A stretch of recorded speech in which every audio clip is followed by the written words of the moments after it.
এই তো মেয়েটা আসছে, তাড়াতাড়ি যেতে হবে। চ চ আমার সাথে চ, কোনো আওয়াজ করবি না। কাজ হয়ে গেছে, এবার শাহিনকে ফোন করি। শাহিন তাড়াতাড়ি চলে আয়, মেয়েটাকে কিডন্যাপ করা হয়ে গেছে, তাড়াতাড়ি গাড়িটা বের করা। লোক আসেনি এই সময়। আরে ভাই কি বলছিস, হয়ে গেছে, তাড়াতাড়ি করে গাড়িটা পার করে নিয়ে যেতে হবে। ভাই আমি আসছি, কোনো অসুবিধা নেই। তাড়াতাড়ি গাড়ি থেকে লাভ। আরে ভাই তাড়াতাড়ি আয়, তাড়াতাড়ি আয়, তাড়াতাড়ি গেটটা খোল, তাড়াতাড়ি গেটটা খোল। ঢুকি নে, লোক আসবে। হাসান, ওই দেখো ওদিকে একটা গাড়ির মধ্যে একটা মেয়েকে এইভাবে কেন ঢোকাচ্ছে দেখো। এই তোরা এটা কি করছিস? এই না দেখ আমরা কি করছি, নে থাক কানে। আরে এরা তো গুন্ডা, ওই মেয়েটাকে তো কিডন্যাপ করে নিয়ে যাচ্ছে। তুমি এক কাজ কর, তুমি এই পথে চলে যাও, আমি ওদেরকে তাদেরকে গাড়িটা আটকাই। এই দাঁড়া বলছে, দাঁড়া, এই গাড়ি তুই কোথায় যাবে? দাঁড়া। হ্যাঁ এটা কি দেখছি, লোকটা তো গাড়ির পিছনে ছুটে ছুটে আসছে।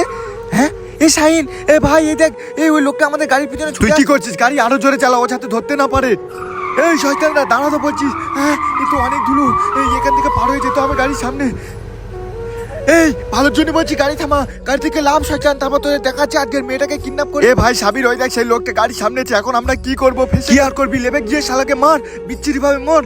আরে এই শয়তান বেরো, তুই আমাদের পিছনে আসো শয়তান। মেয়েটাকে নিয়ে কোথায় পালাচ্ছে এই শয়তান?